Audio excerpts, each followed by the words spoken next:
I've always enjoyed spending weekends at my parents' country house condominium. It's located in a remote area, surrounded by tall trees and complete silence after 8 p.m. I grew up going there, so I knew every house and its permanent residents very well. Last summer, I decided to go alone just to relax a bit away from the noise of the city.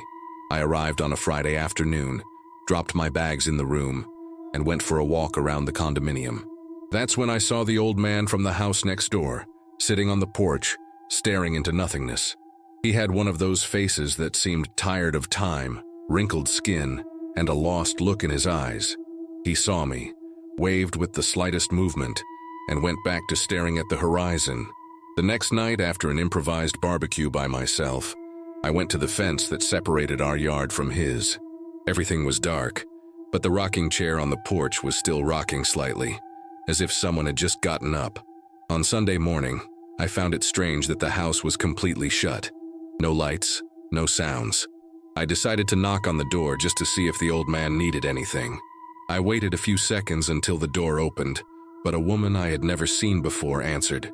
She seemed surprised to see me there, and before I could say anything, she said, almost impatiently, "No old man lives here. You must be mistaken." I stood there for a few seconds, expecting her to laugh or say it was a joke, but nothing. She just stared at me as if waiting for me to leave. "But I saw him here yesterday," I replied, pointing to the rocking chair on the porch. The woman frowned, stepped forward, and looked in the same direction. The chair was still. "Sorry, but you must be confusing it with another house," she said in a dry tone before slowly closing the door, never taking her eyes off me until it shut completely. My chest tightened. It didn't make sense. I knew the old man was there the night before. Still trying to process it, I went to the front office to ask about the resident of the house next door. The security guard, a guy who had always been around since I was a kid, made a strange face when I asked, "What old man?" He looked at me as if I were talking nonsense. I explained that it was an old man with white hair, thin, who always sat on the porch. The guard shook his head and laughed without humor. That house was empty for months. It was rented out last week to a woman living alone. My stomach froze. Empty? I had seen that man there, and not just once. I left the office with a strange feeling, like my brain was trying to piece together things that just didn't fit.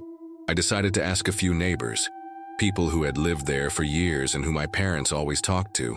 First, I went to Mr. Renato's house, a friendly old man who always took care of the garden as if it were a sacred temple. When I mentioned the old man from the house next door, he furrowed his brow. "What house?" I pointed to the house next to ours, but he just shook his head. "That house was empty for a long time, kid. Nobody lived there until this woman rented it now." I felt a shiver run up my spine. I tried with another neighbor, Mrs. Saida, an older woman who knew everyone's business. If anyone would remember him, it would be her. But when I asked, I got the same confused expression. "There was never an old man living there," she said with the certainty of someone betting their life on the information. My heart began to race. It couldn't be. I couldn't have imagined that. I saw that man. I exchanged looks with him. He waved at me. How could no one remember? I started to feel a knot in my stomach, that suffocating sensation that something was deeply wrong. I went back home with my head pounding. The condominium was silent, only the distant sound of the wind rustling through the trees. I went up to my room and sat on the bed, trying to convince myself that maybe I had confused something. Maybe the old man was a visitor, someone who just spent the weekend there. But the more I thought about it, the more sure I was that he wasn't a stranger. I had seen him more than once. I knew how his eyes were, deep, tired, somewhat opaque, as if they had seen too much. He wasn't a hallucination. I decided to check the house again. I waited for nightfall, and when most of the neighbors were already inside, I sneaked out through the backyard and approached the fence. The house was dark, but the rocking chair was still there, unmoving. Something made me shiver. That whole silence, the cold wind brushing my neck, the moonlight illuminating the porch in a strange way. Everything felt wrong. Then, just as I was about to turn back, something creaked inside the house. It wasn't loud, but it was enough to make me hold my breath. Someone was inside. I stood still, trying to listen better. The noise seemed to come from the living room. It was a long, dragging creak, as if someone were pushing a heavy piece of furniture. My mouth went dry. Part of me wanted to turn around and pretend none of it was happening, but another part wanted to know the truth. So, without thinking too much, I went around the side of the house, trying to find a crack, a window left open. That's when I saw it. Through the semi-open curtain, there was a shadow projected on the living room wall. It was the silhouette of a man sitting. My heart nearly stopped. I knew it was him. The old man was still there, even though no one remembered him, even though that woman swore he had never lived there. I swallowed hard and took out my phone to try to record or take a picture, something that would prove to myself that I wasn't going crazy. But the moment I lifted the camera, the room's light flickered, and when it stabilized, the shadow was gone.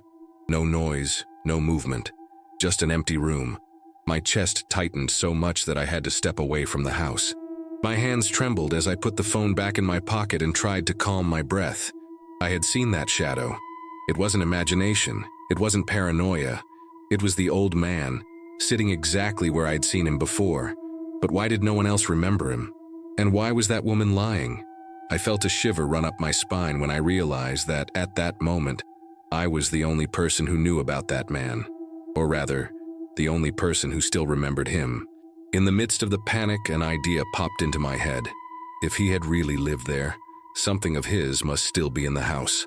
I ran back to my house and went straight to the back room where my parents kept old things. I found a box full of documents and magazines from the condominium, some old flyers, and even a map of the neighborhood. I began flipping through desperately, looking for any clue, any name. My fingers passed over lists of residents, meeting notifications, until something made me stop. A photo. A black and white photo of a group of residents in front of the house next door. And right in the middle of them, staring at the camera, was him. My hands were sweating as I analyzed the photo. The old man was there, standing in the middle of the group with the same lost expression, the same deep, tired eyes. But what really made me freeze was the detail around him. Everyone else in the photo looked normal, smiling, with clear shadows projected on the ground. But he had no shadow. Sweat ran down my neck. This couldn't be a mistake with the photo. It couldn't be a coincidence. If he really lived there, how did no one remember? What happened to those who forgot? I closed the box and decided that the next morning, I would find out more about that house. But I didn't need to wait until morning. That night, something woke me up. At first, I thought it was just the wind shaking the trees outside. But then I heard the sound of something scraping against the floor. My muscles locked. The sound was coming from the backyard, near the fence that separated my house from the one next door. I held my breath and looked out the window.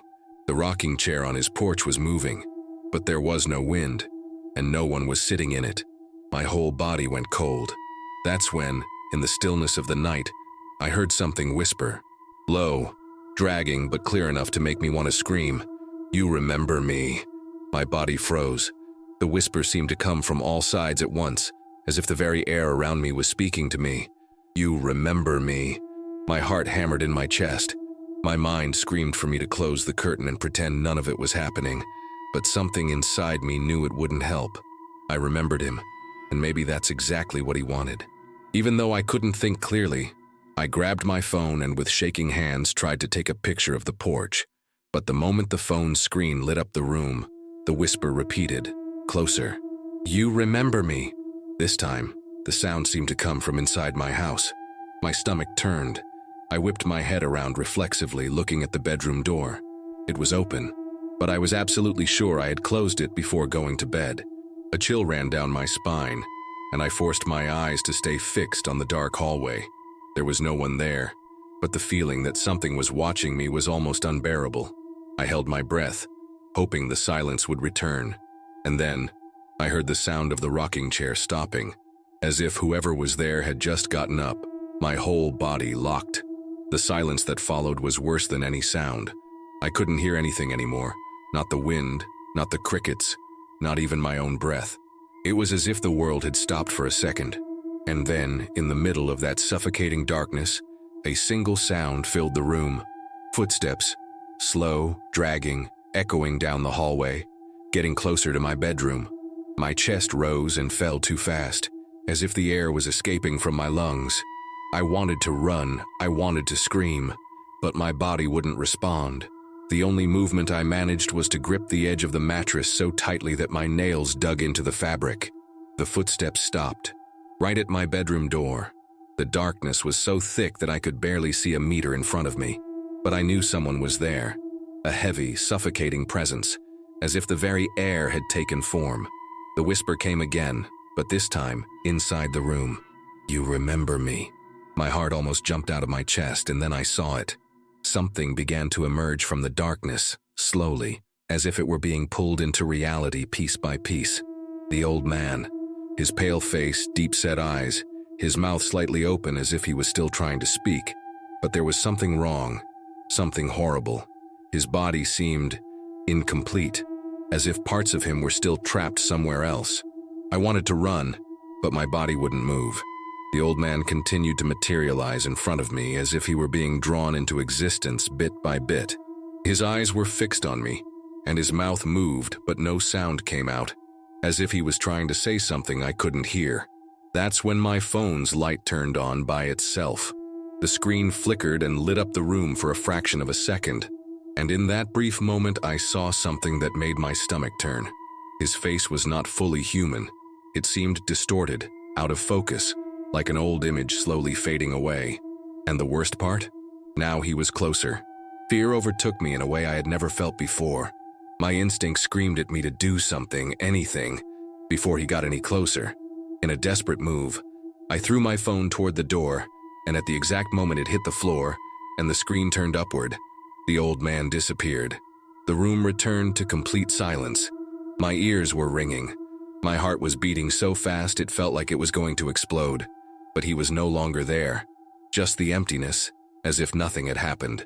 The only thing that remained was a strong smell of old wood and a cold wind that passed by me, as if something invisible had just left the room. I stood there, paralyzed, trying to convince myself it had been a nightmare, but the smell of old wood still filled the air, and the cold in the room was real. With my breath out of control, I slowly got up from the bed, grabbed my phone from the floor, and ran to the door. The hallway was empty, but the feeling that someone was still near was overwhelming.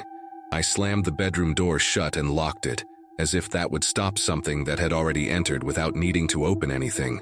I spent the rest of the night sitting in the corner of the room, the phone in my hand, staring at the door without blinking.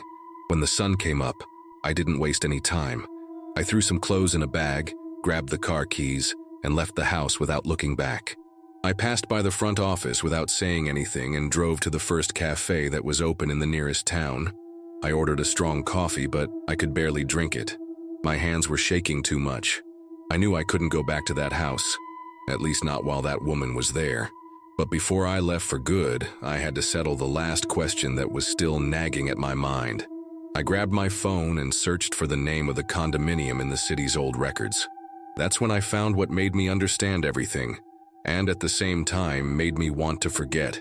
The article was old, at least 20 years ago. The title gave me a knot in my stomach even before I clicked. Resident disappears without a trace in country condominium. My heart raced. I opened the article and started reading, feeling every word weigh heavily on my chest. The article talked about an elderly man, a longtime resident of the condominium, who simply disappeared from his house one night. No signs of forced entry, no traces, no witnesses. The last time anyone saw him, he was sitting on the porch, exactly like I had seen him. The investigation lasted months but was eventually closed. The most disturbing detail? The name of the woman who now lived in the house was the same as the elderly man's daughter. My mouth went dry. I closed the phone with a snap and sat there, staring into nothingness. If he disappeared 20 years ago, how the hell did I see him that weekend? And more, why was I the only one who remembered him? A chill ran down my spine. Maybe the right question wasn't why I remembered, but what happened to those who forgot. I looked around, feeling a paranoia take over me. If I ever forgot, would he come back to remind me? I didn't wait to find out. I paid the bill and drove home non-stop without looking in the rearview mirror. I never went back to the condominium. And to this day, every time I see an empty rocking chair, I feel that, somewhere, he's still waiting. Story 2. Matthias and I were coming back from a weekend trip to the countryside. We had spent 3 days at a farm with some friends, drinking, chatting, and trying to forget the suffocating routine of the city. It was almost midnight when we hit the road back, and after about 2 hours of driving, I realized the car's gas tank was almost on empty. The road was completely deserted, not a single car coming from the opposite direction. That's when we saw a gas station. It was one of those isolated stations in the middle of nowhere, with a convenience store lit up and a price sign flickering faintly. It felt like a find in the darkness. I pulled up to the pump and asked Matthias to go buy an energy drink while I filled up. He agreed and got out of the car, walking toward the store. I stayed there waiting for the attendant to show up, but no one came. It was strange because the store was open, and I could see through the glass that there were at least 3 employees inside. I decided to get out of the car and take a closer look. That's when I noticed something that made my blood run cold. The employees were all moving, but in a strange way, as if they were following a perfect choreography, repeating the same gestures at the same intervals. One grabbed a snack package from the shelf, looked at it, and put it back.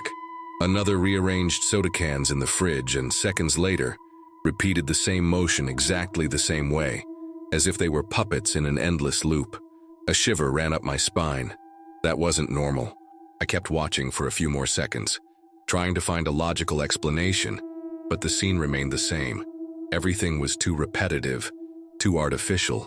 Matthias entered the store, and for a moment, everything seemed to go back to normal. He grabbed an energy drink, went to the counter, and started chatting with the attendant, but something was still off. The attendant smiled too widely, as if he had rehearsed it. What really made me want to leave was the fact that, while he was talking to Matthias, the other employees stopped for a second and started repeating the same gestures again, in the same rhythm, as if they had been reset. I swallowed hard and looked around.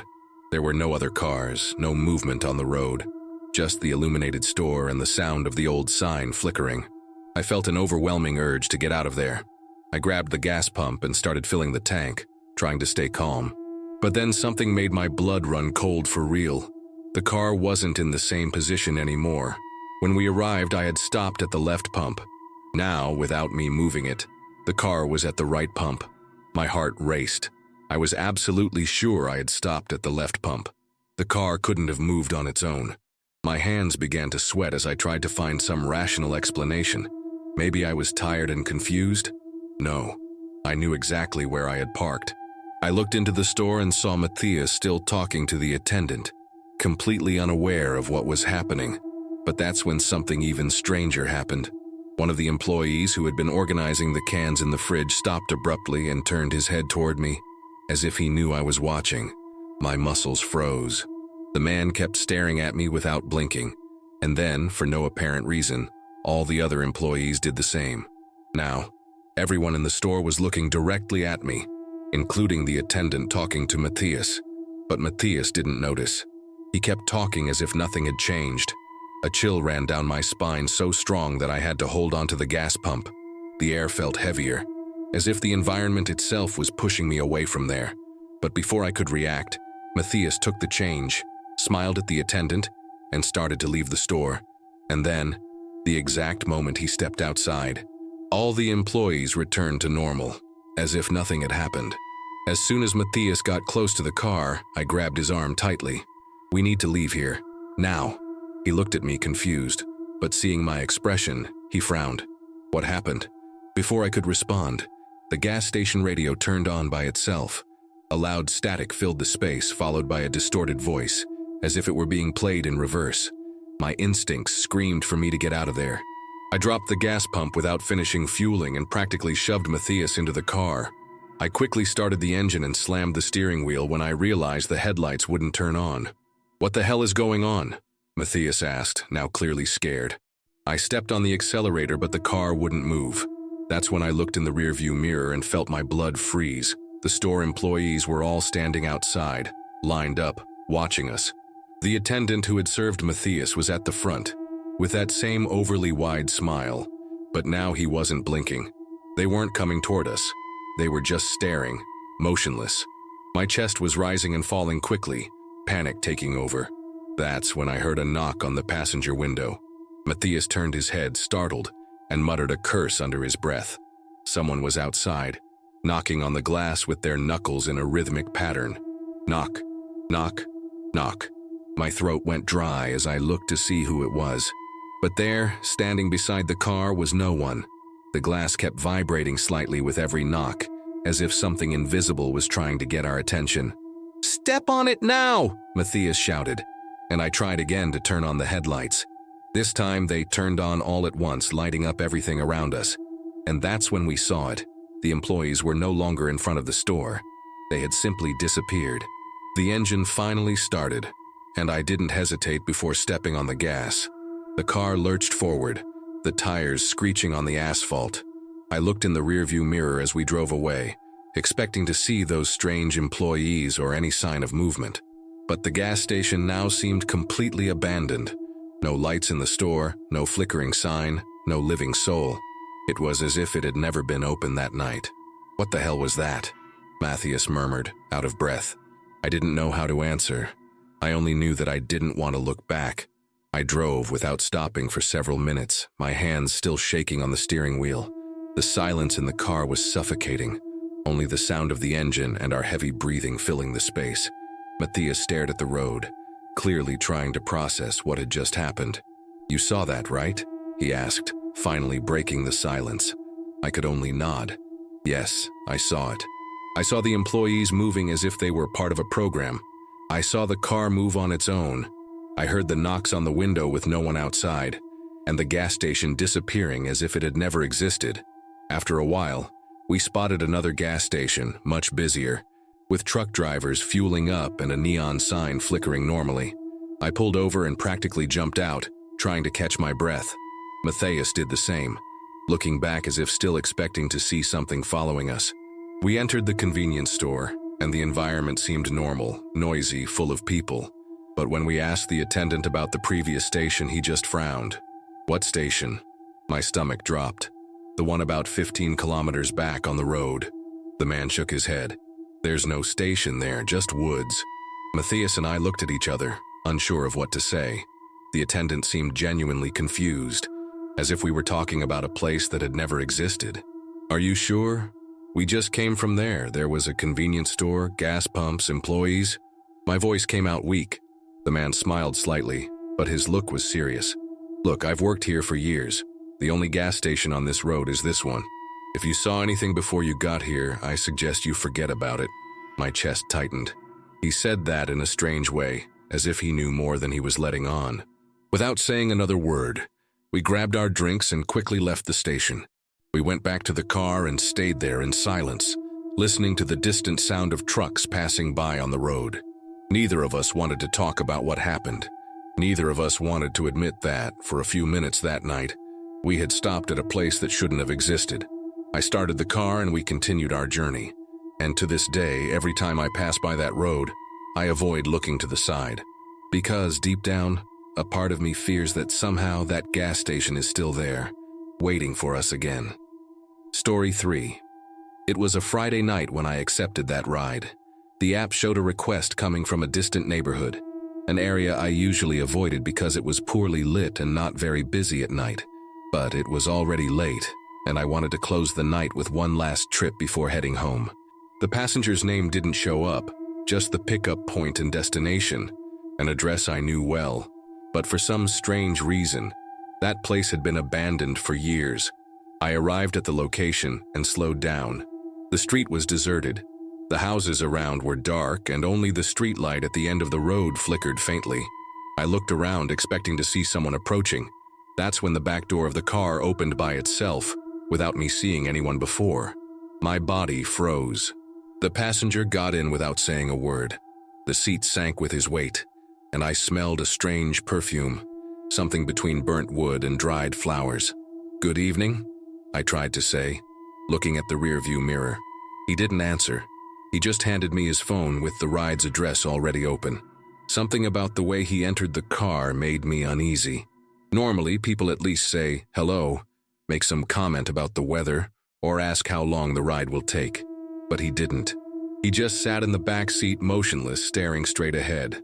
When I looked in the rearview mirror again, I noticed his mouth moving slightly, as if he were whispering something, but no sound came out. A shiver ran down my spine. Was he talking to himself, or trying to say something to me? I gripped the steering wheel, trying to ignore the unsettling feeling, and started driving toward the destination. The road was dark, and every now and then I looked back, trying to figure out that passenger. He was wearing a dark coat with the hood pulled over his head, and his posture was stiff, almost unnatural. But what bothered me most was the constant movement of his mouth.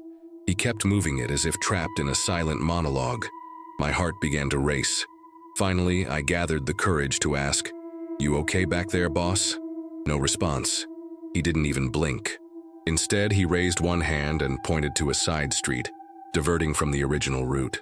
A street with no lighting at all. My stomach sank. I knew I shouldn't leave the indicated route, especially in a remote neighborhood. But something about the way he pointed, so slow and precise, made my skin crawl. "This isn't the right way, man," I said, trying to keep my voice steady. He didn't respond. He just kept moving his lips silently, while his hand remained raised, firm, pointing to the dark street. My instincts screamed at me not to follow, to step on the gas and get out of there as fast as I could. But for some reason, my hands turned the steering wheel on their own, as if something bigger than me was making the decision. The car turned onto the dead-end street. The only light came from my headlights, revealing twisted trees on both sides of the road and some abandoned houses in the distance. My fingers tightened on the steering wheel and my breathing became heavy. That's when I felt it. The air inside the car grew absurdly cold, as if someone had opened a giant freezer beside me. My rearview mirror began to fog up, but not from heat. It was as if something was breathing behind me. Slowly, unable to resist, I looked in the mirror. The passenger wasn't moving his mouth anymore. Now he was smiling. My mouth went dry instantly. His smile wasn't normal. It seemed too wide, as if the corners of his mouth were stretched beyond what a human face could do. My fingers were so sweaty they almost slipped on the wheel. I didn't know what to do. I tried to pretend I hadn't seen anything, that it was just my mind playing tricks because of the fatigue. But then he began to lean forward, slowly, very slowly, as if waiting for me to look directly at him. My heart raced. "Look, man, if this is some kind of joke, it's not funny." My voice came out more trembling than I wanted, but he kept leaning, inch by inch, the smile growing bigger. That's when I noticed another detail that made my spine freeze. I still hadn't heard him breathe. The car was in complete silence. No inhale, no exhale, nothing. And then, without warning, he turned his head to the side in an abrupt, dry way, as if something inside him had broken. A snap echoed inside the car when he turned his head that impossibly. My body froze. I wanted to run. I wanted to open the door and sprint down the dark road, but I couldn't move. I was stuck there with him. My eyes went back to the rearview mirror, and that's when I saw something that made my blood run cold. The car's headlights weren't illuminating anything. The street, the trees, the houses, everything had disappeared. It was as if we were surrounded by an absolute void, a darkness that seemed to stretch infinitely in all directions.